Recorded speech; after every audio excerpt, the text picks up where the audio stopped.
My name is Margaret. I'm 72 years old. I live in a small apartment in Portland, Oregon, and every morning I wake up and make myself a cup of coffee, just the way I like it. Strong, black, no sugar. For the first time in 43 years, no one tells me it's too bitter. That small, quiet freedom, it still makes me smile. But to understand why it matters, I have to take you back to the year I finally left. I married Gerald in 1979. I was 27, he was 31. We had a church wedding in Ohio, 200 guests, a white dress I'd sewn myself. Everyone said we were a perfect couple. Gerald, the steady, practical engineer, Margaret, the elementary school teacher with the warm laugh. We looked the part. For years, I thought looking the part was the same as being happy. We built a life together, 2 children, Daniel and Susan, a house in the suburbs, holidays with both families, retirement savings, a shared calendar full of dentist appointments and church potlucks. From the outside, we had everything, but inside that house, I was disappearing. Gerald wasn't a bad man. That's the part that made it hardest. He didn't hit me. He didn't drink. He worked hard and paid the bills. But he had a particular talent for making me feel small. A sharp comment here, a dismissive laugh there, a long silence that said, "You don't matter," more clearly than any words could. Over decades, those moments piled up like quiet snow. By the time I was 60, I was buried. I had forgotten what I thought, what I liked, what I wanted. I had spent so long shrinking to fit his life that I wasn't sure I had one of my own anymore. The moment I couldn't ignore. In the spring of 2021, I was sitting at the kitchen table on a Tuesday afternoon. Gerald had gone to his woodworking class. A long silence that said "you don't matter" more clearly than any words could. Over decades, those moments piled up like quiet snow. By the time I was 60, I was buried. I had forgotten what I thought, what I liked, what I wanted. I had spent so long shrinking to fit his life that I wasn't sure I had one of my own anymore. The moment I couldn't ignore. In the spring of 2021, I was sitting at the kitchen table on a Tuesday afternoon. Gerald had gone to his woodworking class, the decision no one understood. When I told people I was considering divorce, the reactions were almost uniformly against it. My sister said I was being dramatic. My pastor urged patience. A neighbor asked, "But what will you do?" As if being alone at 70 was a fate worse than being invisible at 69. Even my son Daniel needed time. He loved his father. He didn't want to see his family change shape. What almost no one asked me was, "Are you okay?" The process was painful and slow. We filed in September of 2021. We sold the house. I found my small apartment. I bought furniture I chose myself, a second-hand yellow couch, a bookshelf I assembled alone on the Sunday afternoon, feeling prouder than I had any right to. Gerald and I didn't speak much. There was grief in that, even though the grief made sense. By the spring of 2022, it was done. Margaret and Gerald, after 43 years, were 2 separate people again. What I found on the other side. I won't pretend the first months were easy. I cried. I doubted. I called Susan too many times. There were nights when the apartment felt very quiet and very large, and I wondered if I'd made a terrible mistake.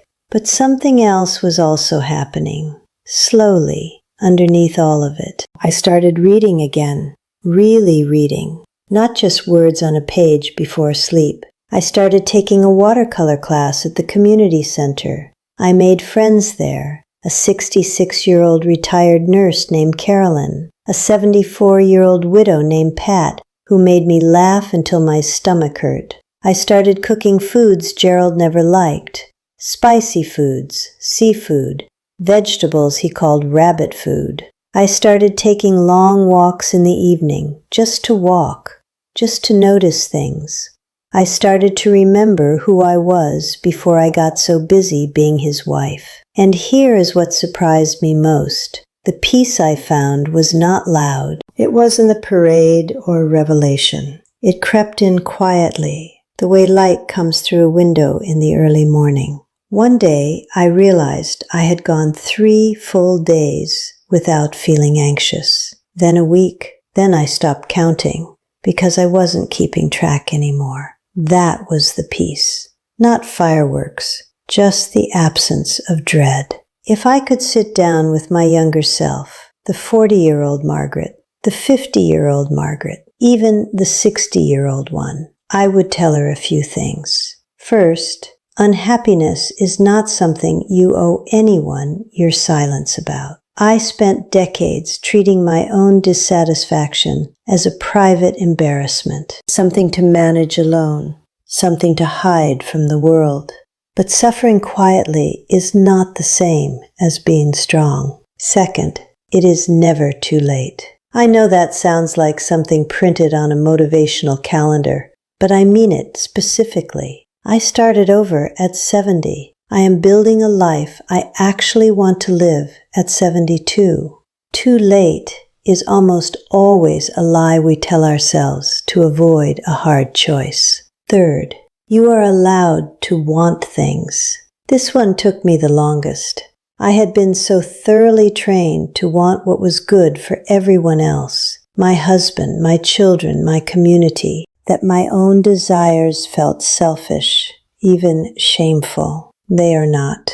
Wanting a life that fits you is not selfishness. It is survival. Fourth, the people who love you will adjust. Daniel took time, but he came around. He calls me every Sunday now. Last month, he visited me in Portland and said, "Mom, you seem like yourself again." I hadn't realized how much I needed someone to say that. Fifth, loneliness and solitude are not the same thing. I used to fear being alone. What I found instead was solitude, the kind you choose, the kind that has space in it, the kind that lets you hear yourself think, I am not lonely. I am, for the first time in a very long time, in good company. I am 72. I have a yellow couch and a watercolor class and a friend named Pat who makes me laugh. I drink my coffee exactly how I like it. I take evening walks. I read books I choose. I call my daughter when I feel like talking, not because I need permission to feel something. Gerald and I are not enemies. We share grandchildren. We are civil, even kind, in the distant way of people who once shared a life and are now respectful strangers.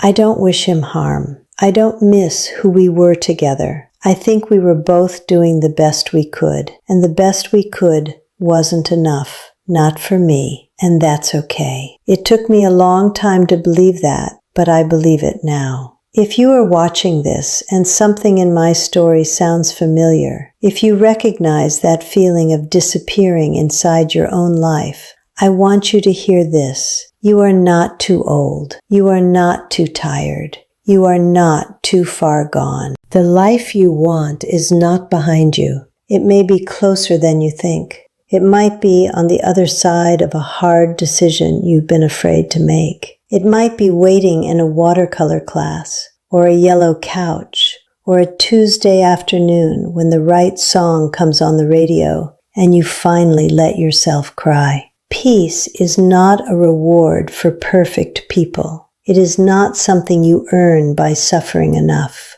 It is something you choose, one quiet, brave decision at a time. I chose it at 70, and I would choose it again.